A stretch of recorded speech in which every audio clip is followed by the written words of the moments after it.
Hey guys, so today I'm going to show you how to create a vintage or aged photo effect in Photoshop.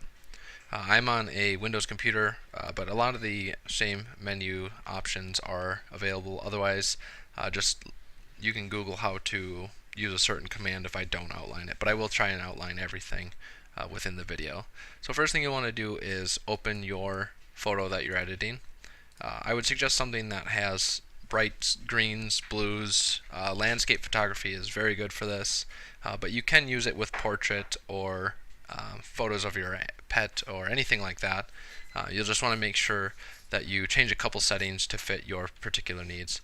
So first things first, when you open that photo up, you want to go down to the right hand corner here and double click on the background option. This will change the background into just a normal layer that we can adjust and correct. So first adjustment layer that we're going to create, you can go down here and select brightness and contrast, and we'll want to boost the contrast by 20. Once you're done with that, you can select create new adjustment again and go to hue or saturation and change the saturation to 20 as well. And the last adjustment layer that we're going to do will be our curves option. Within this curve option is a little bit more work to be done.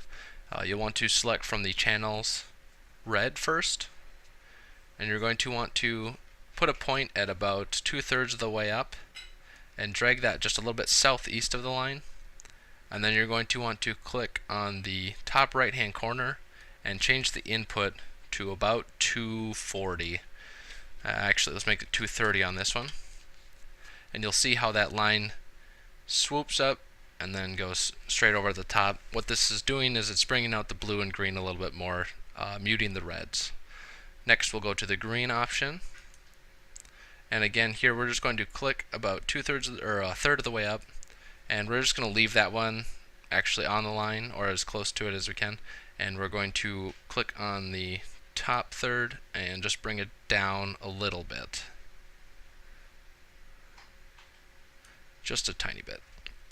And finally we're going to select blue, and on blue, this one we don't want to actually move the mouse on any of these. We're just going to click on the bottom left dot, change the output to 20, and then select the top right dot here and change the output to 235.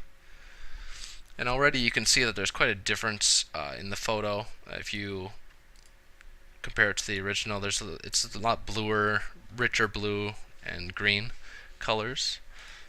So next what we'll want to do is create a vignette effect. There are multiple ways to do this. The way that I found easiest for this photo was to select our image layer, select filter, and select convert for smart filters. You'll have to hit OK here, and then go back to filter and select lens correction.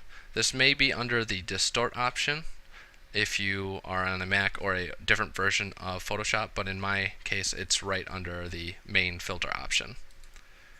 So once the lens correction menu comes up, we'll want to move to the custom tab and take the vignette all the way down to -100. You can either type that in this box or you can just drag the little slider down.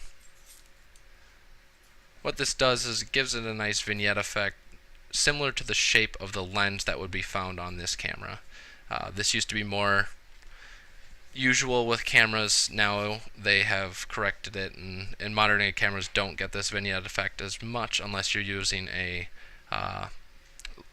smaller lens on a larger sensor, or there are a couple different ways that may happen, but this used to happen more. So what we want to do is replicate that effect.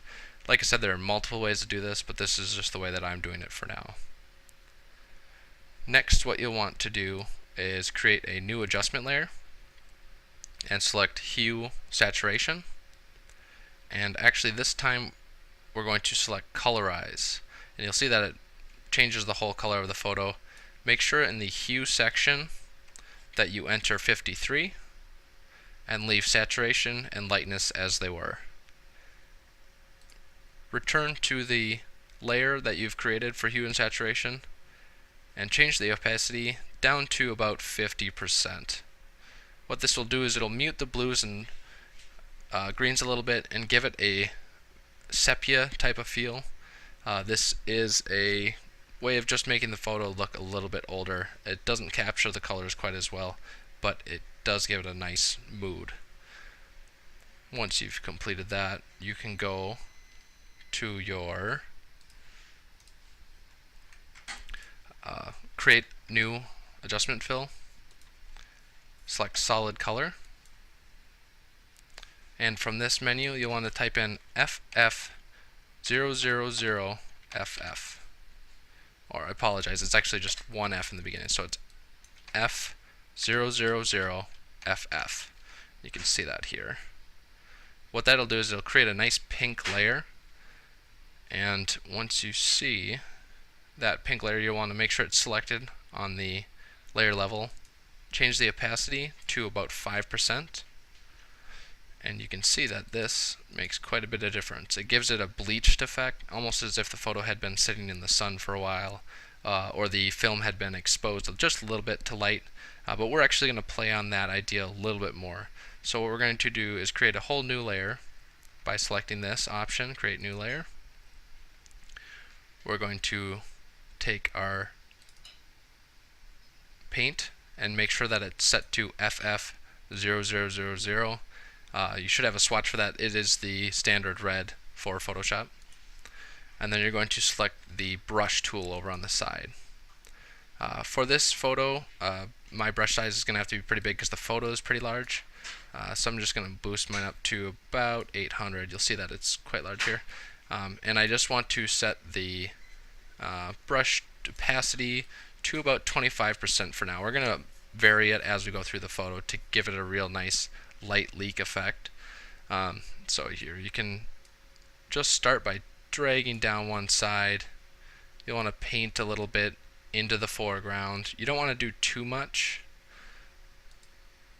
because that's when it starts looking a little fake, but then you'll want to go back to the opacity, change it to a little bit higher, cover some areas again, and you can even highlight some areas like that. And then we'll do just one more at even higher, so I'm going to 80 here. I'm just going to cover this area. Alright, so now that looks pretty good to me. You're going to want to go over to the layer, make sure that it's selected, and change the blending type to soft light. Now you can see that these areas are still pretty harsh, so you're going to have to bring the opacity down a bit. I would say that you don't want to go too far above 15 or 20 because then you can start seeing exactly where those lines are.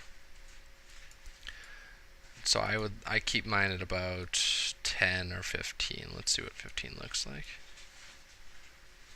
Yeah, that looks pretty good to me. So you can see how the light's leaking in here. That's what would happen if the film was exposed to light before it was developed, or if the photo was not produced or developed properly.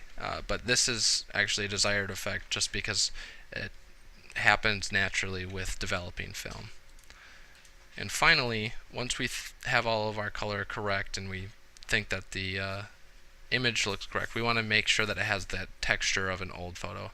So what I did is I went on to Google, went to the images portion, and typed in age photo texture.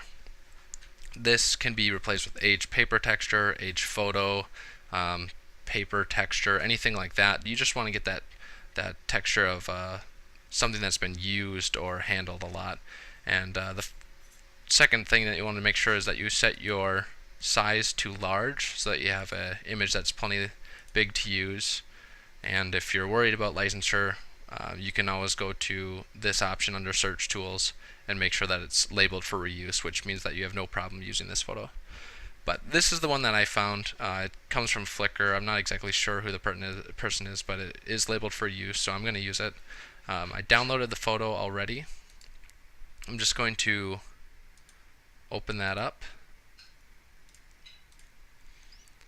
and select the Control A option. On Macintosh, I believe it's Command A to select the entire screen.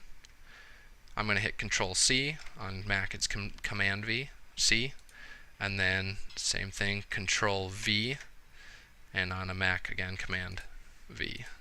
So this is a little bit small, so I'm going to need to just expand it out here. I want to make sure that it covers the entirety of the photo, and I just want to try and get as little of that black edge as possible, just because it is a little bit easier to see. So now we have this covering the whole photo. We can select the check mark up here, or you can select Enter, I believe works as well. But once you've done that, you'll see the image on the top. You're going to want to go to the blending option and select multiply, and then we want to bring the opacity down again to probably about 40%. And now you can see that it has a nice texture. You can see in the cloud here, I'll zoom in a little bit, it looks like this has been looked at, handled, weathered, maybe even something spilt on it. It just looks vintage, it looks unique. And you can definitely move this around. If you don't think that it's placed properly, you can change how it looks. You can even draw in the border a little bit on the bottom of the photo, and you can create these creases and nice effects. Once you're done with that, you're pretty much all done. So what you can do is you can take a look at your original photo compared to the final product by just selecting the eye down here. On the PC it's Alt, and then you select the eye, and it just shows you this one layer. Whereas I think on Mac, I think it's still Alt and you select the eye, but this will highlight or turn on or turn off all layers. And you can see that this has a nice aged effect. You can play with a couple settings. You know, if you think the pink is too high, you can just move it down a couple. If you think this is too much, you can move it down, you know, even to 8 or whatever. You just want to play with it a little bit, but you have all these fill layers that you can adjust and tweak to get to where you want to be. But besides that, I think that's pretty much it. If you have any questions, please definitely leave comments, leave tips for my tutorials in the future, and I hope that you guys enjoyed this tutorial and will watch more of mine. Thank you very much.